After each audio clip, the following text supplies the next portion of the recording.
What's up guys, welcome back to a brand new episode of Bonsai-U. This time around we're going to be taking a look at this massive Ponderosa pine.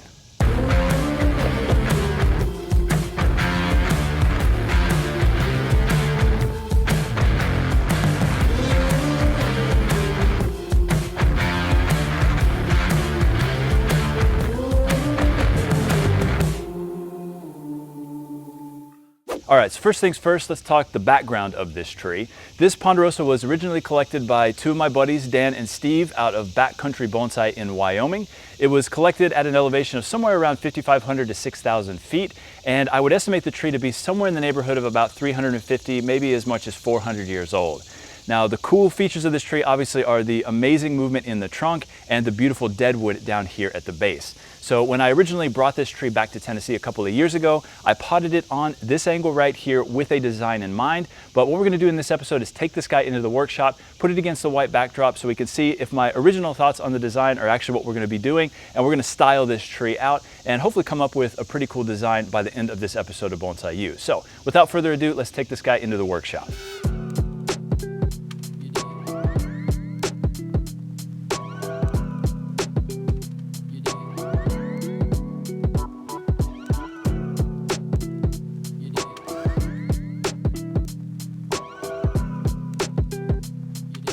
All right, now that we have it in the workshop against the white backdrop, you can see the movement in the trunk and the deadwood, which of course make this tree absolutely spectacular.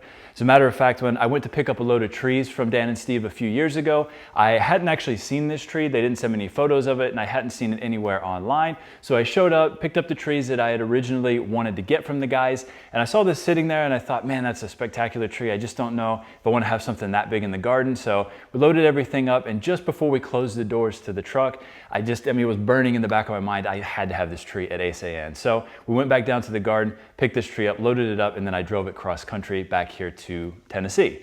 Now, of course, what we're going to be doing in this episode is working on this tree, bending the branches, getting the initial primary structure set on the tree. But I want to do something different with this bonsai than I normally would do. Now, typically when I'm building a tree, I'm looking for the features in the plant and the flaws in the plant. And the idea is to build a picture frame with the foliage around the features of the tree and hide the flaws.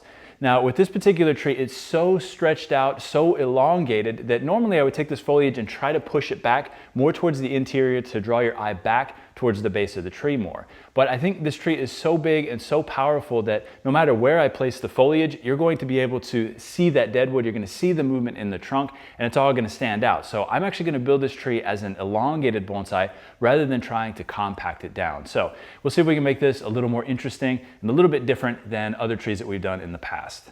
So first things first, before we actually start bending and manipulating branches, we've got to clean out the unnecessary foliage on the tree. Now we're doing this work in mid-September, which is a perfect time to be working on really any of your pines. Anything from simple detail wiring to needle plucking to cutting back to heavy bends. This time through essentially November is actually perfect. So what I'm going to be doing in terms of cleaning up this tree is just removing some of the old needles, and what that involves is just removing those needles that have already started to turn kind of a brownish color or a yellowish color, those that slough off very easily. I'm not looking to necessarily pluck a ton of foliage that's still dark green, that's still photosynthesizing and producing food for the plant. I want to keep as much of that foliage on there as possible. But for starters, let's go through the whole thing, get rid of the yellowing foliage that's on there, the browning foliage that's on there, and then we can see the structure a little bit better and make some decisions about some bigger branches that we may want to remove.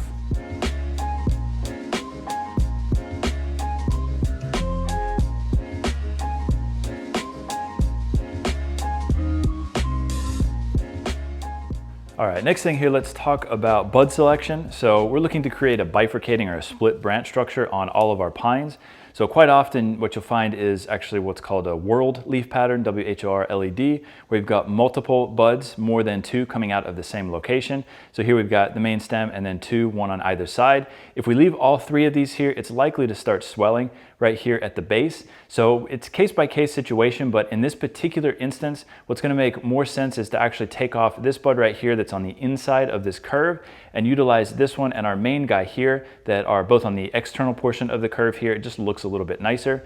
Maybe in some instances you might want to take out the middle one and use these two guys or take this one off, but in this particular case, like I said, we're just going to take off that interior one here. Now out here at the very end of this branch, you'll notice that we've got a cluster of buds. We've got probably close to 7 or 8 buds all coming from the same location. Again, this is going to cause swelling, so we want to knock this down to 2. So the goal here is to balance energy on the tree. So I'm looking for 2 that are similar in strength and 2 that are also laterally or horizontally oriented. Now, of course, the branch is pointing straight up right now, but as we bend it down, the 2 that are going to become the most lateral are really these 2 guys right here, and they're actually quite similar in strength. So we're going to go ahead and remove all of the remaining buds in this area that are going to potentially cause swelling here. All right, now that we've got the tree thinned out to the degree that I think is necessary for this styling, we can actually start putting some wire on the branches and shaping the tree. Typically when I start wiring a tree, I usually begin with the first directional branch, setting it in place, and then building the rest of the tree off of that. We're actually going to do something a little different with this tree. I want to start with the counterbalancing branch on the back side closest to the trunk, which is this guy back over here. I'm going to pull that down, set it in position, and then we're going to build the rest of the tree off of that. Like I said before, I want to build the tree on the far right side here. I'm not looking to compress all of this foliage back towards the trunk, but I do want to get that closest branch set first. That'll give us an indicator as to how far out we want to come this direction with the remaining foliage and build the tree from there. So it's a bit of an opposite take on what I would normally do, but in this case, I think it's necessary to start with this branch.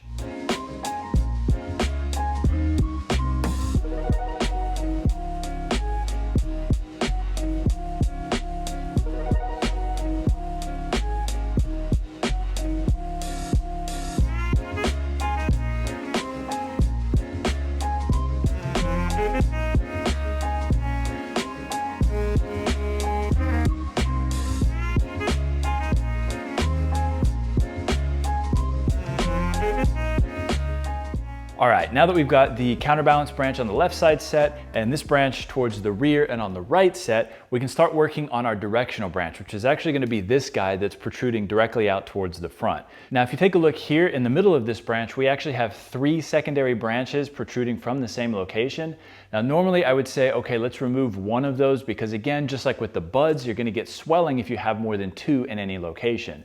But on this particular tree, we don't have a lot of branches to work with to begin with, and it's a weird kind of funky tree. So I'm actually going to leave all 3 of these for right now and manipulate these into place to see what it looks like. Maybe we take one off, maybe we turn one into a gin after we place it if it doesn't look like it's in the right spot. But to begin with, I want to keep all of these and just see what we end up with. There's nothing wrong with setting things first, seeing how it turns out, and then making decisions from there. So just keep that in mind. Even as a bonsai professional, I'm not necessarily deciding 100% right from the start, okay, this branch has to end up here, it has to look this way. I know how it's going to turn out 100% right from the get-go. Doesn't work like that. So let's put some wire on this branch, manipulate these guys into place, and see what we can come up with.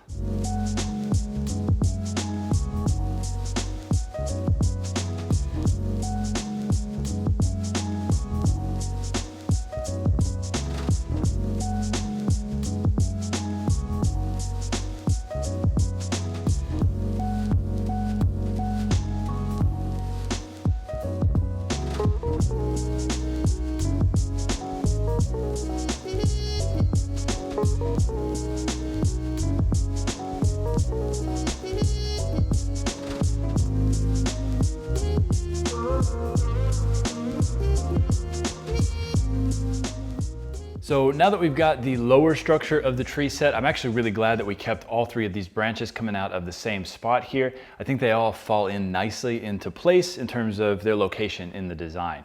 Now, we may tweak some of these branches into a slightly different location once we get the apex set, but I won't know exactly where they need to go until we get that finished. So next step is going to be to apply wire up here at the top. And as I mentioned before, I want to create this tree with that very elongated stretch look to it. So unlike what I would normally do, which would be to take this apex and crank it back in towards the interior way over here, I'm actually going to keep this quite long off to the right side here.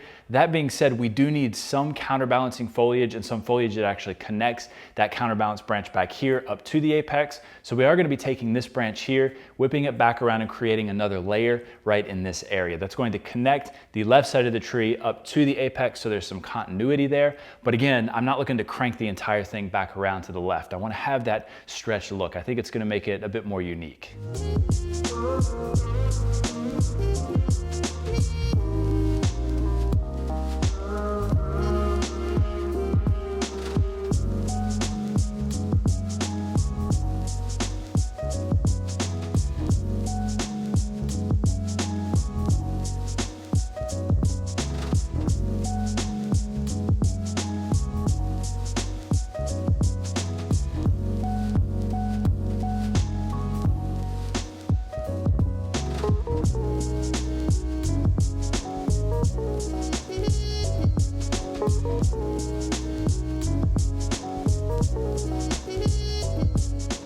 All right, here is the Ponderosa after setting the initial primary branch structure on the plant. I actually think it turned out pretty good. It looks kind of like what I had in my head before I got started. And again, you know, stretching the tree out, making it a little bit different than I normally would instead of compacting it back, getting that outstretched look, I think ties in really well with the movement in the trunk. And to me, the tree kind of looks like a snake that's lunging at something or at somebody. It almost looks like a Diamondback rattlesnake. So maybe that's what we'll name this tree. We'll put that as the name for this particular video here. But in the future, we're going to try to get a little bit more density to the foliage on this plant by fertilizing relatively heavily this fall and all through next year. Now, the needle length, of course, is going to get quite a bit longer during that period, but I'm not really that concerned about that. Once I get both the back budding and the foliar density that I desire on the plant, we can then cut the fertilization during the growing season, and that will shrink the needles over 1 to 3 growing seasons, depending on how the tree responds to that. So we're gonna put this guy back out on the bench and enjoy it here on our benches at Eisei-en. Hopefully by early 2021, we'll be able to open Eisei-en back up. But for right now, we're keeping our doors closed. But we really appreciate all of your guys' support in watching Bonsai-U, donating to Bonsai-U, and buying stuff on our website. All of that helps us out here, helps keep our business afloat. So we really appreciate your support. Once again, thank you guys so much for checking out this episode of Bonsai-U. And until next time, take care. Thank